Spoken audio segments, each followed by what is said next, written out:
Welcome in to Locked On Phillies. The Philadelphia Phillies stink. I'm dead inside. I don't know how they get better. Everything's going wrong for this team. They get swept by the Mets today. I guess the best we can do is commiserate together. On today's episode, I'm sure it's going to be a fun one of Locked On Phillies.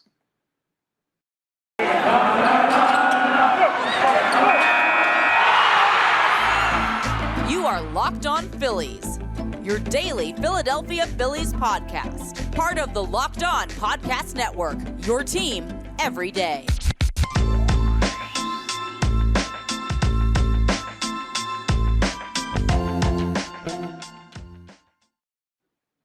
Yes, this is Locked On Phillies. I'm your host, Connor Thomas. I've been talking Phillies baseball for long enough that I'm dead inside. Happy to be here with you as your host of Locked On Phillies, part of the Locked On Podcast Network, your team every single day. Today's episode is brought to you by FanDuel Sportsbook, official sportsbook of Locked On. Make every moment more. Visit FanDuel.com/Locked On today to get started. The good news, the Philadelphia Phillies, they go ahead and now they get to play the Washington Nationals after this. So that's good, I guess. They play them tomorrow at 7:05 p.m. Eastern Standard Time. You can hear every pitch of the Phillies' hometown radio broadcast of their matchup with the Nationals, the two lowest-ranked teams in the NL East, on the SiriusXM app. Just go to the SXM app and search Phillies, and you can go ahead and pull that up. So, yeah, fun Friday night. I'm sure it will be. I'm sure the Phillies can't get swept by the Nationals, too. Can they? No, they probably can. The Phillies lose to the Mets 4-2 today. Last night, didn't get a chance to do an episode before because day baseball today, so we're also recapping that one. They lose 4-1. They got a runner to second base, so that was good, I guess. But as far as winning a game, nope, no chance. Only scored one run, only scored 3 runs in the entirety of the series, and the Mets didn't pitch all that well. Senga was great in the opener. But let's start with last night's game. We'll get into today's game coming up. But let's just start with last night's game since I haven't had a chance to jump into it. Aaron Nola goes out there and he proves why you can't pay Aaron Nola. It's just factual. You look at the line and you say, okay, 6 innings pitched, 4 hits, 4 earned runs, 3 walks, 5 Ks. That's not bad, right? Well, it's not about the final stat line with him. It's that he doesn't have a clutch gene. Edmundo Sosa hits a home run in the top of the third to make it 1-0. You're like, okay, the Phillies have a lead. And then immediately in the bottom of the third, Aaron Nola gives up a 2-run home run to Marcano. And then it's 2-1. And the lead's given up, and the Phillies never got it back. The offense, do they need to be better than scoring 1 run? Absolutely. Especially against Carlos Carrasco, who's not the Carlos Carrasco, the 17-game winner that he was previously in his career. He was all right. The Phillies had opportunities. The Phillies had 9 hits and only scored 1 run. That's also terrible. They were 0 for 7, I believe, with runners in scoring position. That's a theme that's been going on this year. So the offense, they don't deserve much more credit. Bryce Stott was 2 for 5. Bryce Harper was 2 for 4. Brandon Marsh was 2 for 4. Cody Clemens 2 for 3. But the problem is Castellanos went 0 for. Schwarber went 0 for. JT went 0 for. Trey Turner went 0 for. Trey Turner stinks, by the way. We're going to get more into that. He just is not good at baseball right now. I wonder if he's ever been good at baseball or if they just sold us some propaganda and all those stats from his time in Washington and Los Angeles were fake. Because this guy looks like the worst shortstop in baseball, not the best shortstop in baseball. But bottom line is you finally get momentum in the third inning with that Edmundo Sosa home run that barely sneaks out and hits off the fencing out there in left center. And then you give it right back. And then the Phillies have an opportunity, but then the fourth, Marcano RBI single, 2 RBI single. So he had all of the RBIs in the Mets. Nola he's not clutch. He's just not. He gets in big moments, and he does not mentally have the capacity for them. He has all the ability in the world. He does not have the mentality to win big games. He doesn't. He won a couple for him last year, but in the World Series, he collapsed. When he needs to end a skid, he collapses. He's not consistently good enough. One incredible start, and then 3 bad ones, and then an okay one, and then an incredible one, and then 2 bad ones, and then an okay one, and then a great one. And that's just it's too inconsistent. Go out and be good every time. Go out and be good 90% of the time. That's what most of these great pitchers in baseball will do. I know the argument, Nola's numbers, he's one of the greatest pitchers in Phillies history. And I was a big Nola guy. I really was. I'm done with him now. I'm done with Aaron Nola. I'm completely out on him. I'm ready for him to not be on this team anymore. I'm kind of at the point where I'm considering a trade deadline move to move Aaron Nola to get something for him because the Phillies are not paying this guy and somebody will. If this goes much further south, that might be where the Philadelphia Phillies find themselves. Move Aaron Nola to find pieces to, I don't know, try and build a second core in the time where you have Harper and Turner and who even knows at this point. I don't know how this roster is as bad as it is. The lineup looks great, but they can't produce. The rotation looks solid. Can't get it done. Even when they do get it done, the offense is non-existent. It was just a mind-numbingly bad game last night to follow up an even worse game on Friday. I guess the good news is the Phillies got slightly better in each game offensively, but man, I don't even know. 4-1 loss. Edmundo Sosa was the only RBI in that game. Only no hits with runners in scoring position because Sosa, of course, hit the solo home run. I don't know what to make of this Phillies team. All I know is they're not good enough to win. They fall to the Mets in game 2. Scored 4-1. The Mets, Carrasco's final line was 6 innings pitched. He gave up 6 hits, only 1 earned. 1 walk, 4 Ks. He wasn't overpowering. He threw 82 pitches, 52 for strike. He's got a 5.74 ERA. The Phillies should be able to hammer him. They didn't. They didn't get a hold of the bullpen at all. The bullpen was scoreless for the New York Mets. And that's how you go ahead and lose. The Mets had 5 hits in this game. They scored 4 runs. The Phillies had 9 hits. They scored 1 run.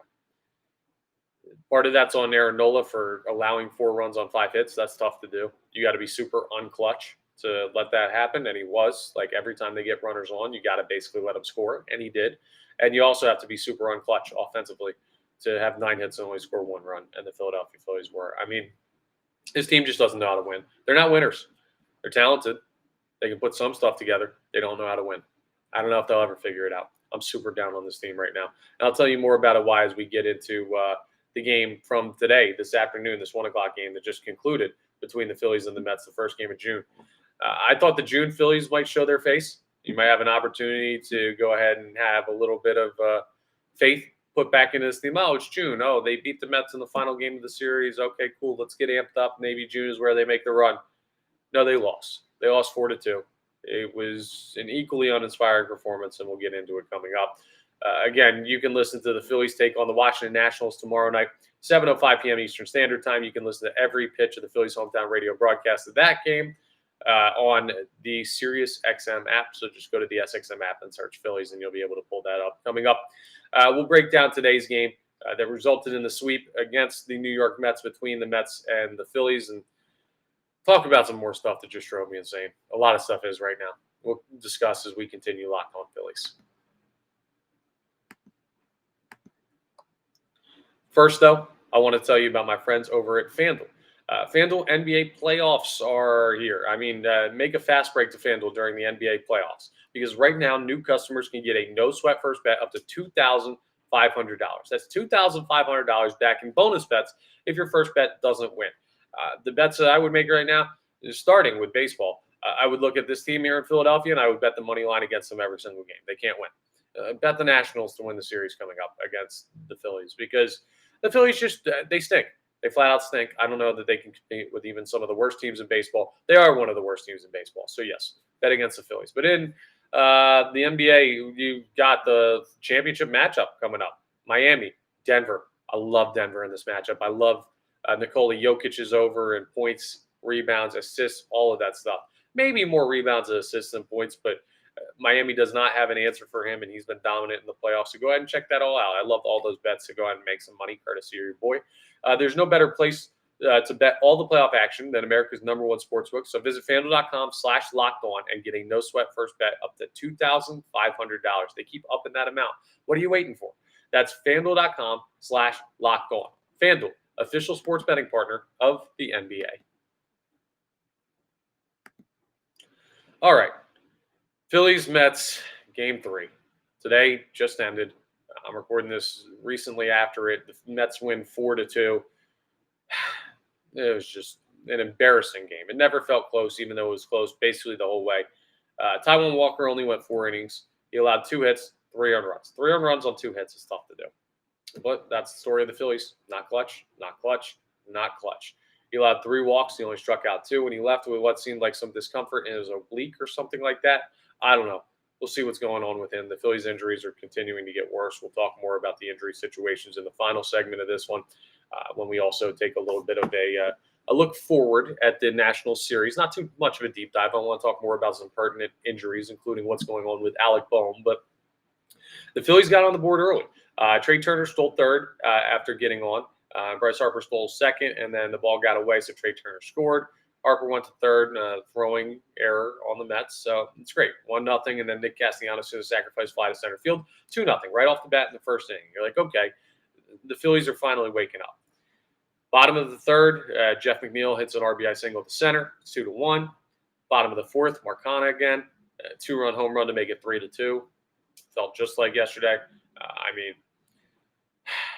397 out to left center, similar spot to where he hit the ball out yesterday. Once it was 3-2 with Max Scherzer on the mound, it felt over. It was 3-2 from the fourth inning to the sixth. And then the sixth, Vientos hit a sacrifice fly for the Mets scoring Brett Beatty, 4-2. Ball game was over. Phillies never scored again after the top of the first inning. They ended the game with a total of 6 hits. Again, they out-hit the Mets. They had 6 hits and 2 runs. The Mets had 4 runs on 4 hits. Clutch, that's the difference. I don't know what else to tell you. It's absolutely a difference in coming through in the clutch, and the Phillies don't have it this year. They don't win tight ball games. They don't push runners across. They don't play smart baseball. They don't play good defense. They don't pitch well in the clutch. They don't handle big situations well. Rob Thompson hasn't made the best decisions in big situations. I don't know. It's not like Max Scherzer was incredible in this one. Scherzer went 7 innings, sure. He allowed 5 hits, 1 earned, 1 walk, 9 Ks. That's pretty good, but compared to how Max Scherzer normally is against the Philadelphia Phillies, it's rather pedestrian by his standards. You had opportunities to go ahead and make it hurt more and just didn't. So that's unfortunate. Didn't score off the bullpen once again. The Mets bullpen was perfect in the series. Well, they allowed hits, but perfect on the earned run sheet. Didn't give up any runs against the Philadelphia Phillies. It's hard when the Phillies only score 3 runs in a series, in a 3-game series, to give up runs, but I don't know what to tell you. You just look at this Phillies lineup. Garrett Stubbs had a hit. It was a bunt hit. Brandon Marsh had a hit up the middle. Nice. Good work by him. Trey Turner had a hit in the first inning. Then he went 0-for-3 the rest of the way. Nick Castellanos was 3 for 3. He was the only bright spot in the lineup today. But, Stott went 0-for-4. Harper went 0-for-3. Schwarber went 0-for-4. Oh, my God. I can't believe I'm talking about Drew Ellis right now, who was up because of Bohm's injury. Drew Ellis was 0-for-1, swinging at the first pitch as a pinch hitter in a big spot late on in the game.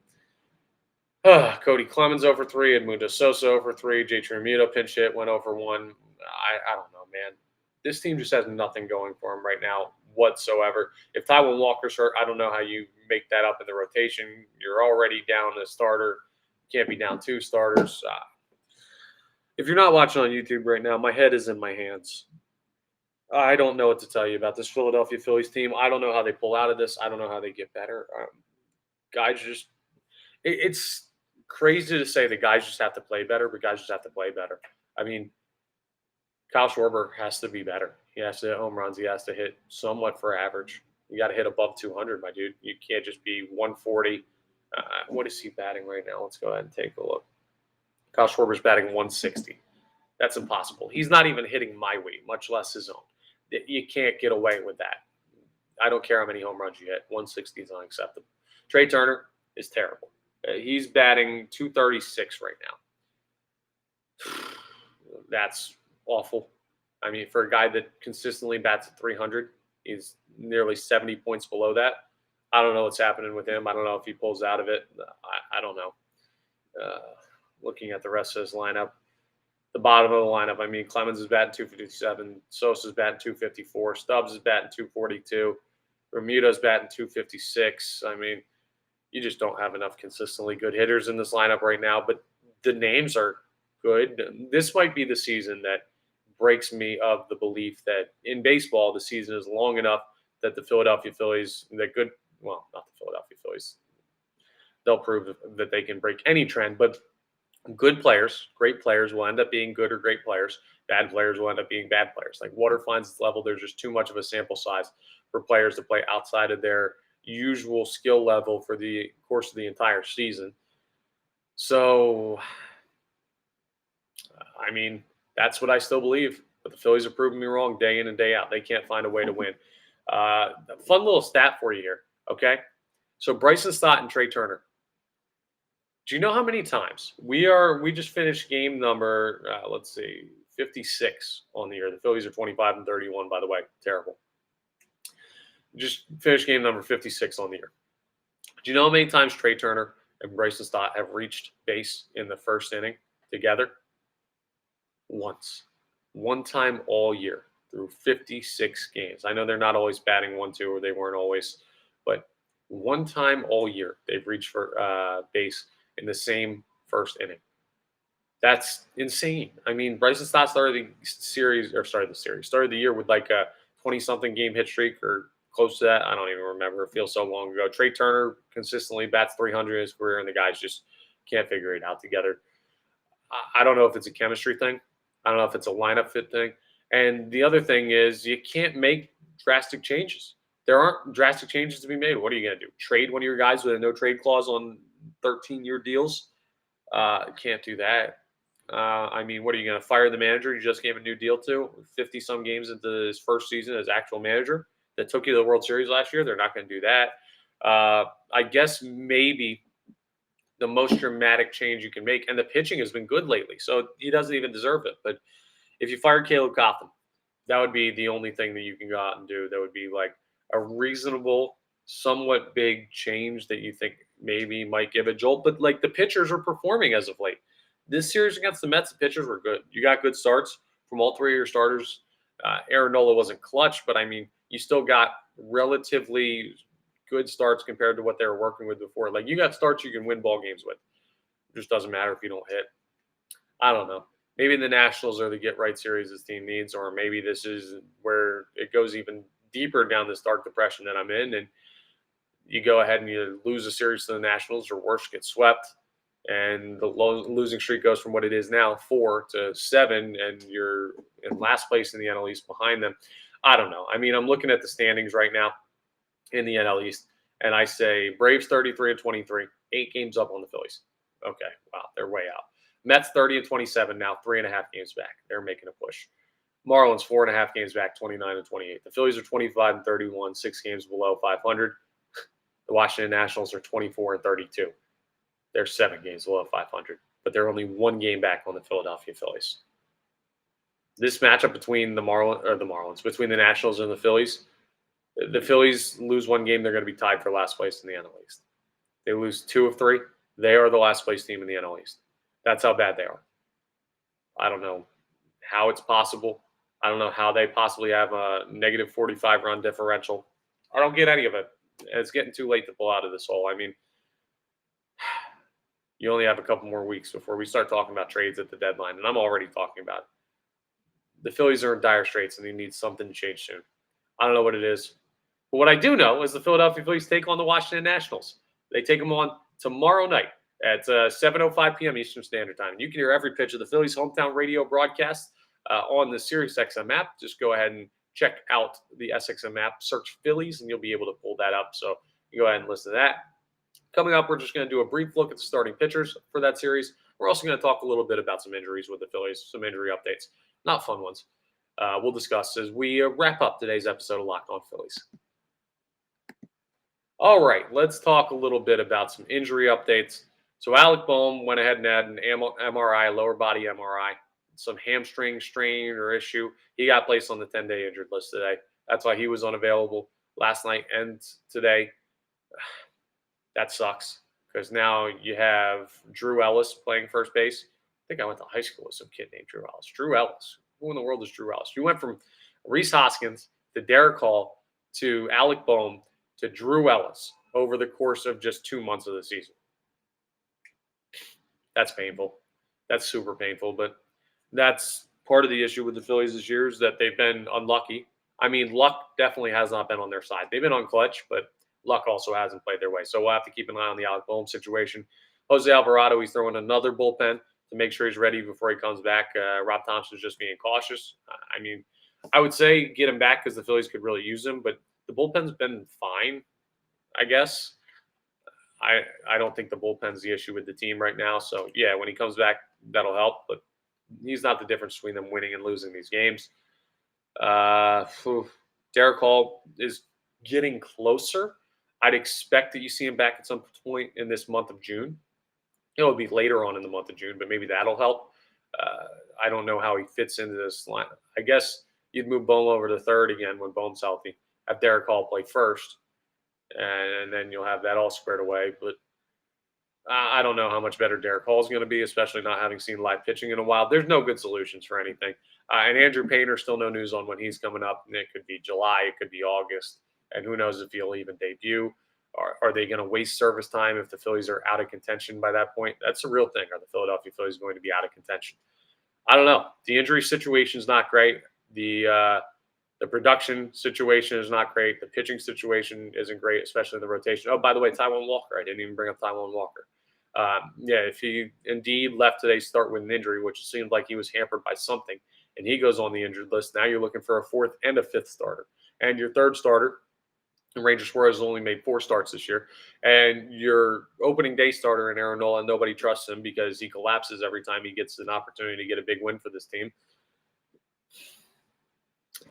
You see what I'm dealing with over here, folks? See what we're all dealing with? This is your 2023 Philadelphia Phillies right now. Maybe they got another miraculous second half stretch coming, but they're coming up on a third of the way through the season. Or I guess they are a third of the way through the season. Let's go ahead and do 56 times 3. Yep, they're over a third of the way through the season now. They're not good. Normally a third of the way through the season, if you're not good, you're not good. Now, this team's roster is more talented than that, but they better start figuring it out soon. And they got to go on a significant run if they want a chance to make it into the playoffs. Only 3.5 games back in the wild card right now in the National League, though. So you can make up that ground easily as long as you don't continue to play terrible baseball. But they haven't given any proof that they're going to do that. So fun times in Phillies land, folks. But, hey, maybe a get-right series against the Nationals coming up. I'll probably talk myself back into this team by tomorrow's episode. But that's all for today's episode. Thank you so much for checking out Locked On Phillies.